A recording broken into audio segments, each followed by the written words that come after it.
Hi y'all, welcome to Brianna's Extremely Boring Disney Vlog number 3.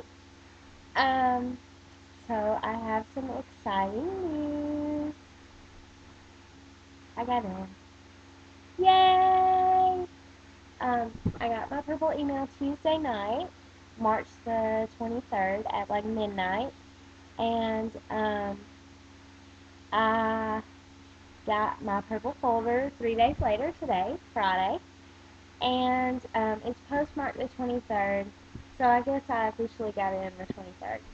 But anyway, I accepted my role. I'm going down August 23rd, 2010 as a full-service food and beverage cast member, so yay! Um, so anyway, I'm really excited, and yeah, so good luck to everybody who's still waiting.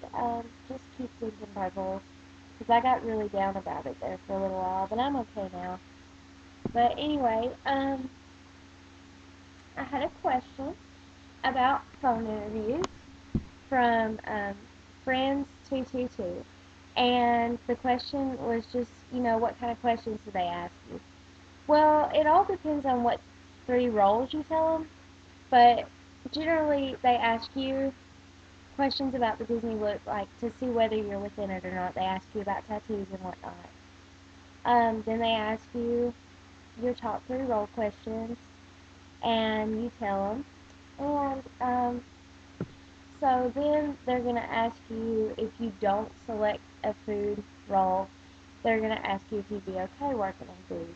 And if you're not okay working in food, then don't lie and say that you are, because you want to be happy at the happiest place on earth, and sometimes working in a job that you're not happy with, you're not happy. So be honest if they ask you if you want to work in food, and if you don't want to, say no.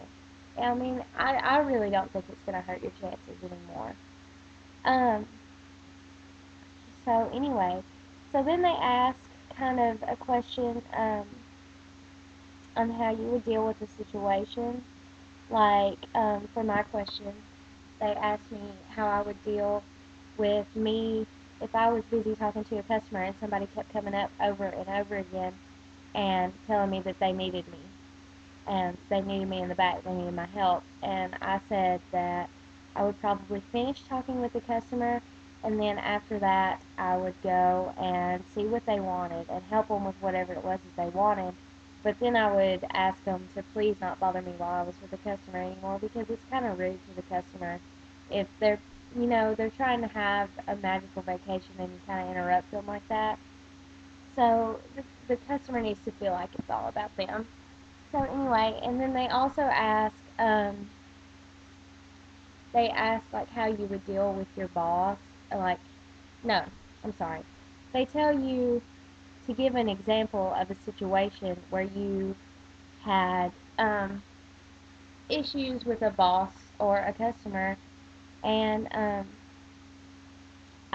me having worked at McDonald's for 6 months on 11 p.m. to 7 a.m. night shift, I've dealt with a lot of drunk customers, and they just say whatever falls out of their mouth.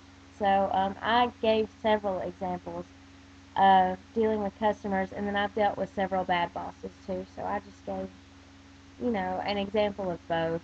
And, just everybody tells you to smile, and you don't, I mean, you really don't think about it.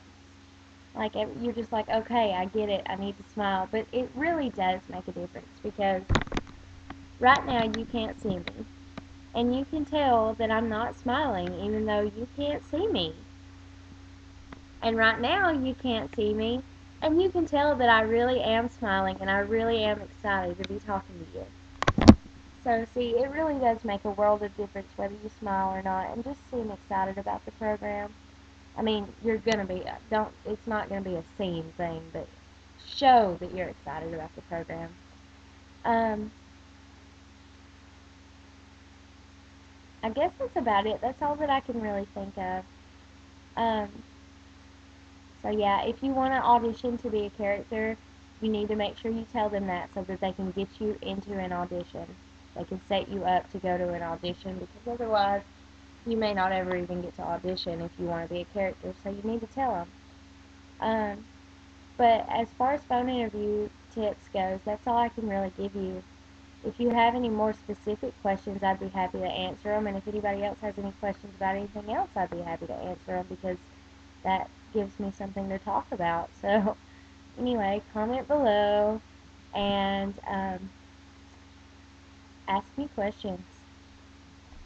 Um, let's see, what else? Um, okay, so I got this book. I'm still getting used to this whole webcam is backwards thing. Anyway, I got this book. It's very, very helpful for me because I've only been to Disney World once, and that was when I was 9. And I remember stuff, but I don't really remember details. So this is really helping me get details about where everything is, and kind of gives me an idea of what I might want to do when I'm there. So for anybody that's like me, or anybody that just loves Disney, or anybody that has family coming down that doesn't really know where anything is or anything like that, I very highly recommend this book. This is a great book. Um, it's not got any storyline or anything, but it's like everything has a rating, and it tells you cool things like where hidden Mickeys are and all kinds of stuff. It's really very useful.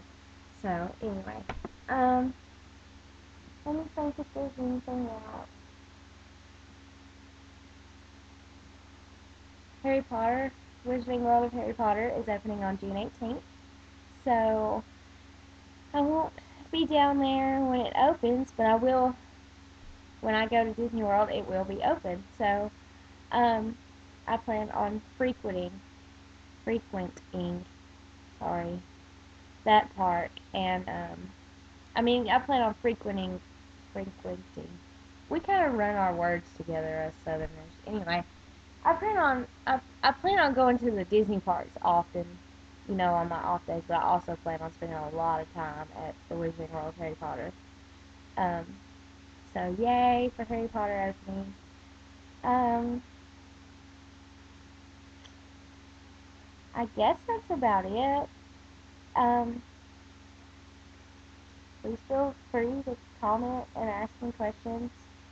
I'm gonna put links on the sidebar to my blog and to my Facebook, and I promise that I'm a very nice person, and I would be happy to answer questions on any of those. I don't have a form screen because I really don't think that I would ever use it, but I do have everything else, so I'm gonna put it on the sidebar, and I will vlog with y'all later. Okay, bye.